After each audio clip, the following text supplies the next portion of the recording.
As a maintenance technician, you might spend hours deep inside a wheel well or an avionics bay, feeling completely isolated. But you never operate in a vacuum.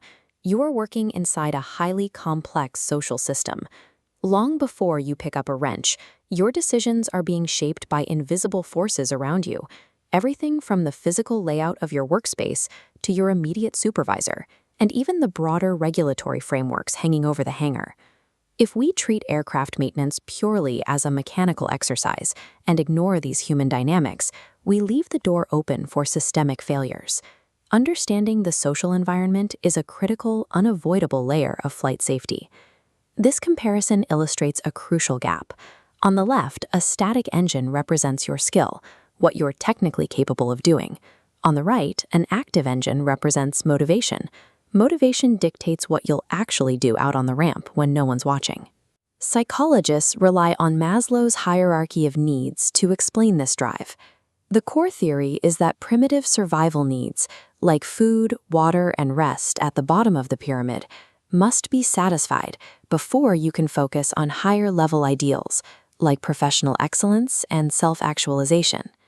In aviation, this hierarchy has real consequences. If you are working a grueling 12-hour night shift, your basic physiological need for sleep can easily become more powerful than your motivation to execute a flawless inspection. When basic needs override professional focus, severe safety risks slip into the aircraft. Interestingly, the simple act of observation physically alters job performance. In 1924, researchers at the Hawthorne Works factory found that productivity improved simply because workers felt management was taking an active, genuine interest in their welfare. The flip side is equally powerful. A workforce that feels ignored quickly becomes demotivated. This manifests as chronic poor timekeeping, frequent and high rates of absenteeism, and stubborn resistance to new procedures. This is a direct threat to the aircraft. When a technician adopts apathetic thought patterns, assuming a misrouted safety wire is someone else's problem, that indifference translates directly into a reduced regard for safety.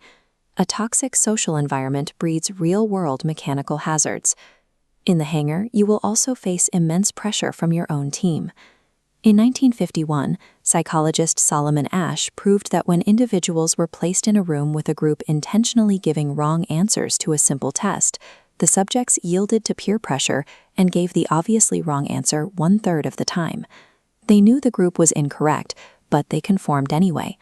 This graphic details the specific conditions that increase your risk of conforming. If you lack familiarity with a new task, have lower self-esteem, or are working alongside senior mechanics you perceive as absolute experts, your susceptibility to peer pressure skyrockets. It only takes a subtle comment like, "Just do it this way. We never check the manual for that," from a respected senior engineer. Doubting your own judgment in the face of perceived expertise causes technicians to adopt unsafe shortcuts, silently eroding the team's safety baseline. Teamwork brings another set of psychological traps. The first is social loafing.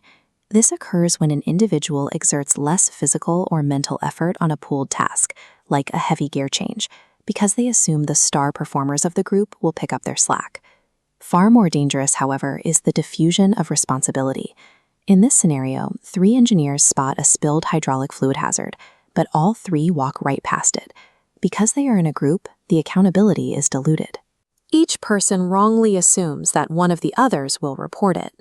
If an engineer were alone, they would stop, but surrounded by peers, the mindset shifts. When responsibility is diluted during group tasks or shift handovers, critical safety checks are bypassed, transforming teamwork from a protective layer into a liability. Assuming a colleague will fix a problem is a direct precursor to catastrophic aviation accidents. We cannot rely on group assumptions. The industry requires a hardline defense against them. This is exactly why strict traceability protocols exist. When you apply your signature or digital sign-off to a maintenance logbook, you are legally binding that responsibility back to yourself as an individual. These signatures anchor the entire maintenance history of the aircraft to specific individuals. They act as a mandatory circuit breaker for the diffusion of responsibility by ensuring that the "someone else will do it" mindset never takes root on the floor. Every maintenance organization develops its own overarching culture, the unwritten rule of how we do things here. This culture dictates exactly how your peers will behave when things go wrong. This diagram outlines the foundations of aviation safety. Historically, a punitive blame cycle drove human errors underground. Today, a just culture relies on trust, where personnel report honest mistakes without fear of punishment. To separate a systemic vulnerability from individual recklessness, investigators use the substitution test. They ask, would another technician with the exact same training and experience have made this exact same mistake under these circumstances? If the answer is yes, the system itself is broken. Protecting personnel who report their honest mistakes is the only way to expose and fix those broken systems before a catastrophic accident happens. Maintaining this just culture largely falls on the shift supervisor.